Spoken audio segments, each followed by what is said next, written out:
And this is for introducing the speaker. This year's theme at CSL is Living Out Loud. October theme is Playing with Paradox. This month, we are expanding our ability to live out loud in every area of life through a playful exploration of paradox.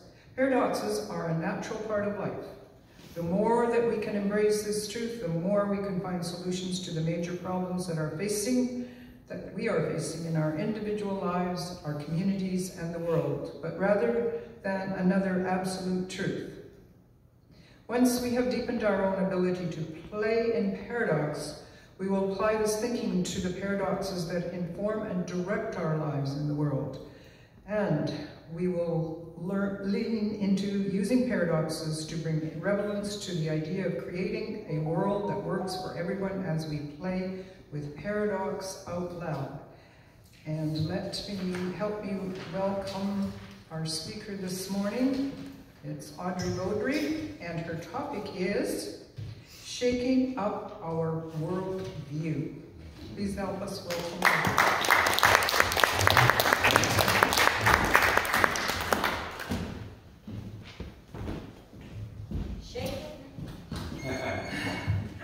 Thank you, Mardell. Do you consider yourself to be a builder of greatness? Not an easy question. Do you want to be a builder of greatness? Yes. Well, to be one, you need to be comfortable with paradoxes. And what do I mean by paradox? A seemingly absurd or self-contradictory statement or proposition that when investigated or explained may prove to be found or true. I had to look it up. It's one of those odd words you're not sure of the meaning. So author Jim Collins in his book B 2.0, it's an entrepreneurial book, says, builders of greatness are comfortable with paradox. They do not oppress themselves with the tyranny of the which pushes people to believe that things must be A or B, but not both. Instead, they liberate themselves with the genius of and. It can be two things at one time, like Schroeder's cat. This month, we are expanding our ability to live out loud in every area of life through the playfulness exploration of paradox. Paradoxes are a natural part of life. The more we embrace this truth, the more we find solutions to the major problems we face in our individual lives, our communities, and our world. We will explore what is meant by Janism thinking, also had to look that one up, which is the ability to imagine two opposites or contradictory ideas, concepts, or images existing simultaneously. So here's an example that is relatable these days. Louis Pasteur, name that might be familiar, discovered the principle of immunology by discovering the paradox. Some infected chickens survived a foul version of cholera. The survivors and unaffected chickens were indoctrinated with a very powerful new strand. The unaffected chickens died and the infected chickens survived. It seems the unexpected event of the chicken's survival is a manifestation of a paradox principle.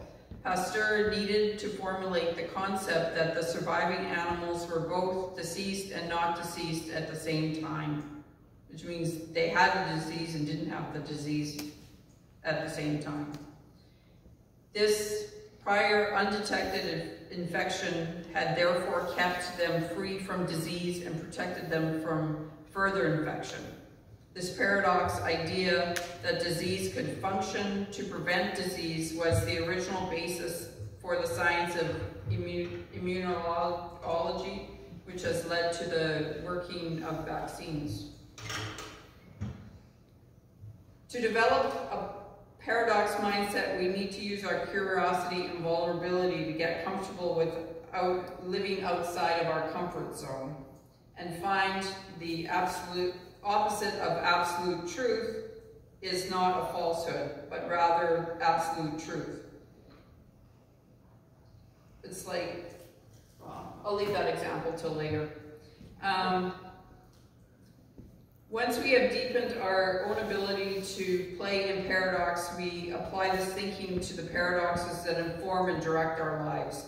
We lean into using paradox to bring relevance to the idea of creating a world that works for everybody as we play with them.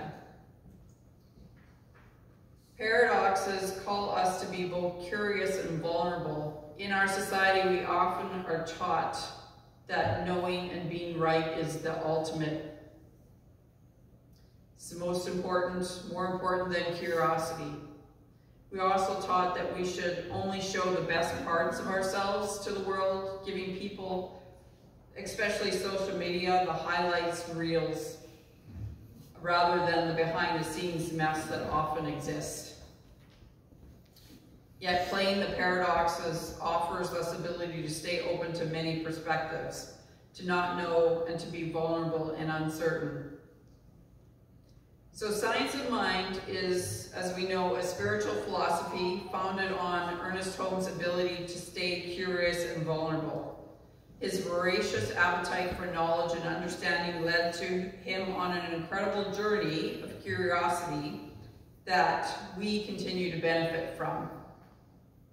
By staying open at the top and looking at many paradoxes of life and of our Science of Mind teachings, we are continuing Ernest's legacy and journey in new ways, allowing ourselves to utilize this teaching to stay in the question rather than know the answer. One thing that I've noticed since I come to the center, I'm more accepting of the unknown. Does anybody else sort of feel that? Not so much, a lot less worry, right? So the curiosity paradox naturally leads to a place of curiosity. When we let go of our attachment to one way or another and open a place of recognizing the benefits and possibilities of both and then we can approach challenges, obstacles, and problems with a sense of curiosity. So in a third-year Science of Mind textbook, it's called The Book The Awakening by Mark Nepo, comes this story. So Mark and his friend were up early, eager to walk the botanical gardens of Montreal. It's the largest bonsai collection in the world outside of Asia that's growing. So they strolled down towards the street to the Chinese temple garden, a lush yet simple retreat that covers acres. The place of renewal, originally constructed in the 1600s in China and moved stone by stone to Montreal in the 1990s. As they approached the massive gate, they found it locked. Mark panicked, ready to demand entry after driving 400 miles from what I think was rural Maine he lived in. The friend calmly, like the Oriental sage he was, treated the situation as if it was a riddle to be entertained until the very assumption shifted. He began to walk the outer wall of the garden. It seemed insurmountable. Mark was frustrated. They kept walking slowly around the high wall, and since the garden stretched out for acres, Mark wondered if they'd have to walk the entire perimeter. These thoughts made Mark very cranky. They kept strolling, and then suddenly they had walked farther from where they had seen from the gate, and the walls disappeared. So it turned out the garden had no walls, save for the facade of the front entrance.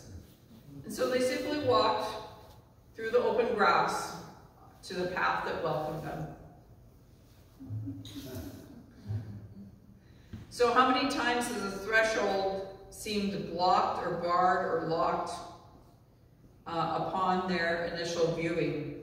How many opportunities for true living are barrier-free if we can only remove ourselves and our minds from their traditional point of entry? So just take a moment and think about something that you've been curious about but have yet to spend the time exploring. And is there a gate that's keeping you from opening it? One of my favorite people to quote, Albert Einstein, says, the important thing is not to stop questioning. Curiosity is its reason for existing. So,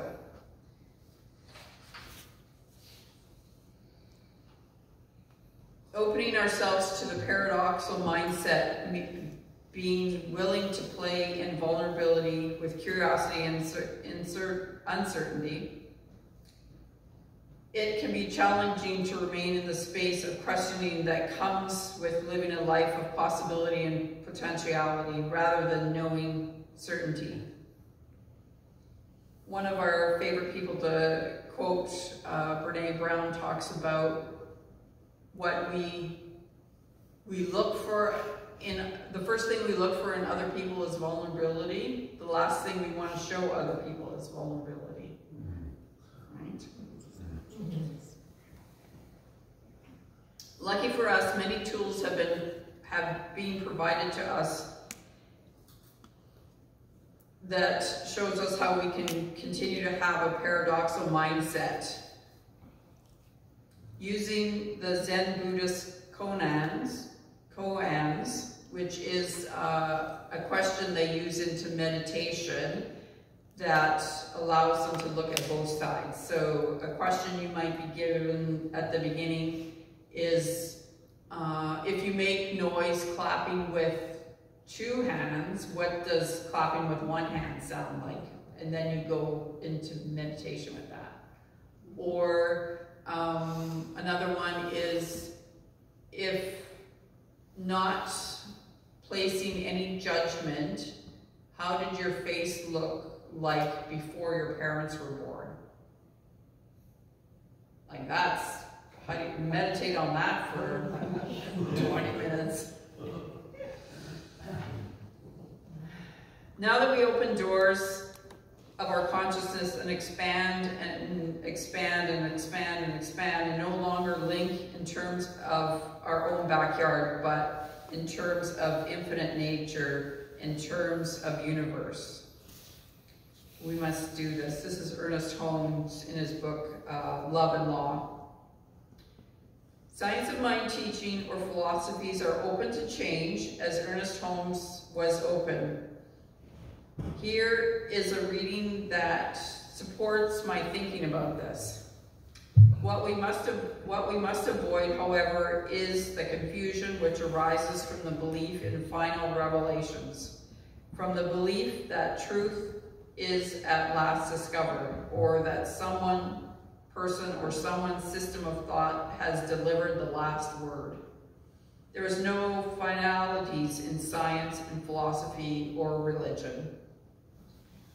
Through the continual emergences of creative principle, any last finality proves to be but the beginning of a new creative series.